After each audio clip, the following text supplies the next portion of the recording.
সহজ লেখা তোমাদের সকলকে স্বাগত। আজকে আমরা সপ্তম শ্রেণীর বাংলা বিষয়ের তোমাদের আঁকা লেখা কবিতার সারাংশ এবং অতি গুরুত্বপূর্ণ প্রশ্ন এবং উত্তর সম্পর্কে আলোচনা করব। তো চলো এই ভিডিওতে আমরা ক্লাস 7-এর বাংলা আঁকা লেখা এই কবিতার সারাংশ এবং গুরুত্বপূর্ণ প্রশ্ন আর উত্তরগুলো দেখে নিই। তো প্রথমে আমরা এই কবিতাটি একবার পড়বো, তারপর কবিতার সারাংশ এবং গুরুত্বপূর্ণ প্রশ্ন আর উত্তরগুলো দেখে নেব। তো আঁকা লেখা, এটার লেখক হচ্ছেন, কবি হচ্ছেন কে, মৃদুল দাশগুপ্ত। দেখো কি বলা হচ্ছে, রং ছড়িয়ে খুশ খেয়ালে আমি যখন চিত্র আঁকি, তিনটি শালিক ঝগড়া থামায় অবাক তাকায় চড়ুই পাখি, মৎস্য ভুলে মাছরাঙা তার নীল রংটি ধার দিতে চাই, প্রজাপতির ঝাঁক চাইছে তাদের রাখি আমার আঁকায়, গর্ত থেকে ইঁদুর সেটাও পিট পিটে চোখ দেখছে চেয়ে, রং তুলিরা বেজায় খুশি আজ দুপুরে আমায় পেয়ে। ওই যে মাঠে চাঁদের দুধের স্বর জমে যায় যখন পুরু, বাতাস ঈষৎ কাঁপন দিতেই আমার ছড়া লেখার শুরু, এবার যেন তারার মালা খুব গোপনে নামছে কাছে, অ লিখছে আ লিখছে 10 জোনাকি বকুল গাছে, এই ছড়াতেই আজ আমাকে তোমার কাছে আনলো হাওয়া, সেই তো আমার পরম পুলক, সেই তো আমার পদক পাওয়া। ওকে, তো এটা ছিল কবিতা। এরপর দেখো এই কবিতার সার সংক্ষেপটা দেখো। কবিতা জুড়ে রয়েছে কবির ছবি আঁকা এবং ছড়া লেখার বর্ণনা।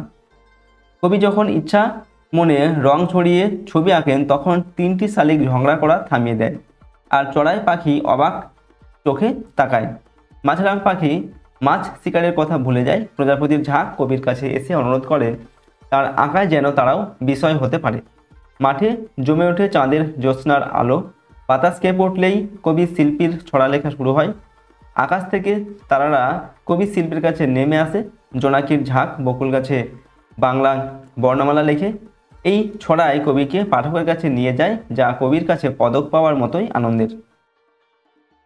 তো এবার আমরা এই কবিতাটির প্রশ্ন এবং উত্তরগুলো সম্পর্কে আলোচনা করব। তো এই সমস্ত প্রশ্নের পিডিএফ ফাইল আমাদের অ্যাপের মধ্যে দেওয়া থাকবে, অ্যাপের লিঙ্ক ডেসক্রিপশন বক্সে রয়েছে, সেখান থেকে তোমরা চাইলে অ্যাপটিকে ডাউনলোড করে নিয়ে এর পিডিএফ ফাইলগুলো নিতে পারো। দেখো প্রথমে হচ্ছে ঠিক উত্তরটি এখানে বেছে নিয়ে লিখতে হবে। প্রশ্নের মান হচ্ছে 1 নম্বর করে। 1 নম্বর দেখো প্রশ্ন, প্রজাপতির ঝাঁক চাইছে তাদের রাখি আমার লেখায় আঁকায়, কবিতায় না গল্পে। সঠিক উত্তর হবে তাদের রাখি আমার আঁকায়। নেক্সট 2 নম্বর হচ্ছে রং তুলিরা বেজায় খুশি আজ দুপুরে সকালে, রাতে না ভোরে আমায় পেয়ে। তো কি হবে, আজ দুপুরে আমায় পেয়ে। 3 নম্বর, এই ছড়াতেই আজ আমাকে তোমার কাছে আনলো পাঠক, প্রকাশক হাওয়া না বৃষ্টি। উত্তর হবে হাওয়া, ঠিক আছে।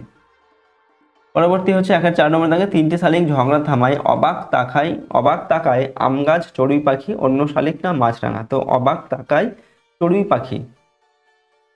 5 দাগে প্রশ্ন দেখো, অ লিখছে আ লিখছে 10 জোনাকি প্রজাপতি আম গাছ বকুল গাছ না পিয়াল গাছ। সঠিক উত্তর হবে 10 জোনাকি বকুল গাছ, ঠিক আছে, বকুল গাছে আর কি। এরপরের প্রশ্ন একটি বাক্যে উত্তর দিতে হবে, ঠিক আছে। প্রতিটা প্রশ্নের মানে 1 নম্বর করে। কবি কখন ছবি আঁকেন? উত্তর লিখবে কবির মন যখন খুশি আর খেয়ালে ভরে ওঠে তখন তিনি ছবি আঁকেন। কখন তার ছড়া লেখা শুরু হয়? উত্তর হচ্ছে মাঠের চাঁদের জ্যোৎস্না যখন জমে যায় এবং বাতাস সামান্য কেঁপে ওঠে তখন কবির ছড়া লেখা শুরু হয়। তিনটি শালিক কি করে? উত্তর হচ্ছে কবির ছবি আঁকা দেখে তিনটি শালিক তাদের ঝগড়া থামিয়ে দেয়। এরপর হচ্ছে কি অবাক হয়ে তাকায়। তো চড়াই পাখি অবাক হয়ে তাকায়। মাছরাঙা কি চায়? মাছরাঙা চায় তার নীল রংটি যেন কবি শিল্পীর আঁকায় থাকে। প্রজাপতিদের ইচ্ছা কি? উত্তর হচ্ছে প্রজাপতিদের ইচ্ছা তারা যেন শিল্পীর আঁকাতে থাকে। এরপর গর্তে কে থাকে? তো গর্তে ইঁদুর থাকে। পরের প্রশ্ন, চাঁদের পুরো দুধের স্বর কোথায় জমে? তো চাঁদের পুরো দুধের স্বর দূরের মাঠে জমে। পরের প্রশ্ন হচ্ছে কারা কোথায় অওয়া লিখছে? উত্তর লিখবে 10টি জোনাকি বকুল গাছে অওয়া লিখছে। কবি কোন কোন বিষয়কে পদক পাওয়া মনে করেছেন? তো পাঠকের কাছে পৌঁছানোকে কবি পদক পাওয়া মনে করেছেন। এরপর অবাক তাকায় চড়ুই পাখি কখন অবাক হয়ে তাকায়?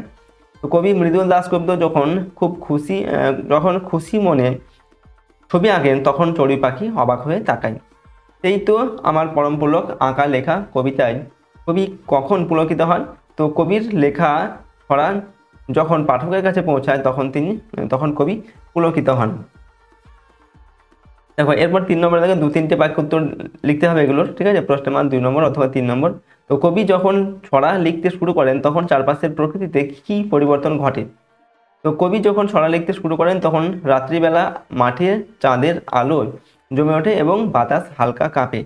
এরপর দেখো কবি যখন ছবি আঁকেন তখন কি কি ঘটনা ঘটে? উত্তর হচ্ছে কবি যখন ছবি আঁকতে বসেন তখন তিনটি শালিক ঝগড়া থামিয়ে দেয়, আর মাছরাঙা পাখি মাছ ধরা ভুলে তার নীল রং শিল্পীকে ধার দিতে চায়। প্রজাপতির ঝাঁক অনুরোধ করে কবিকে যে কবি শিল্পী যেন তার ছবিতে তাদের রাখে, আর গর্ত থেকে ইঁদুর পিটপিট চোখে তাকায়। একই সঙ্গে রং তুলিরাও কবিকে পেয়ে খুব খুশি হয়ে ওঠে। নেক্সট হচ্ছে তিনটি শালিক ঝগড়া থামায়। কোন কবির কোন কবিতায় এমন তিনটি শালিকের প্রসঙ্গ অন্যভাবে আছে? তো রবীন্দ্রনাথের সহজপাঠ দ্বিতীয় ভাগের নবম পাঠে এমন তিনটি শালিকের ঝগড়ার প্রসঙ্গ অন্যভাবে আছে। সেখানে রান্নাঘরের চালের ওপর তিনটি শালিকের ঝগড়া করার কথা উল্লেখ আছে। এরপর হচ্ছে মাছরাঙা পাখি দেখতে কেমন আর কি, ঠিক আছে, কেমন দেখতে, সে মৎস্য ভুলে যায় কেন? তো মাছরাঙা পাখি দেখতে খুবই সুন্দর, দেহের রং প্রধানত নীল হলেও তার সঙ্গে অন্য রঙের বাহারও রয়েছে, ঠোঁট বেশ লম্বা। কবি শিল্পীর আঁকা দেখে সে মাছ ধরা ভুলে যায়। পরের প্রশ্ন হচ্ছে রং তুলিরা বেজায় খুশি আজ দুপুরে আমায় পেয়ে। কবির এমন বক্তব্যের কারণ কি? তো কবি শিল্পীর রং আর তুলি দিয়ে প্রকৃতির ছবি আঁকছেন বলে রং তুলিরা বেজায় খুশি। অ লিখছি আ লিখছি, কারা কিভাবে এমন লিখছে, কাদের দেখে কি মনে হচ্ছে, তাদের দেখে কি মনে হচ্ছে? তো 10 জোনাকি উড়ে উড়ে নিজেদের আলো দিয়ে অ আ লিখছে, জোনাকিদের দেখে মনে হয় তারা খুব খুশি। এরপর দেখো, এই ছড়াতেই আজ আমাকে তোমার কাছে আনলো হাওয়া, কাকে উদ্দেশ্য করে কবি একথা বলেছেন? কবির আঁকা ও লেখার সঙ্গে এই মানুষটির উপস্থিতির সম্পর্ক এবং গুরুত্ব বিচার করো। তো কবি মৃদুল দাশগুপ্ত শিশু কিশোর পাঠকদের উদ্দেশ্য করে একথা বলেছেন। কবি আঁকা ও লেখার সঙ্গে এই শিশু কিশোরদের নিবিড় টান রয়েছে। কবি তার আঁকা ও লেখার মধ্য দিয়ে নিজের মনের আনন্দকে প্রকাশ করেন, যা শিশু কিশোরদের আনন্দের সঙ্গে মিলেমিশে একাকার হয়ে যায়।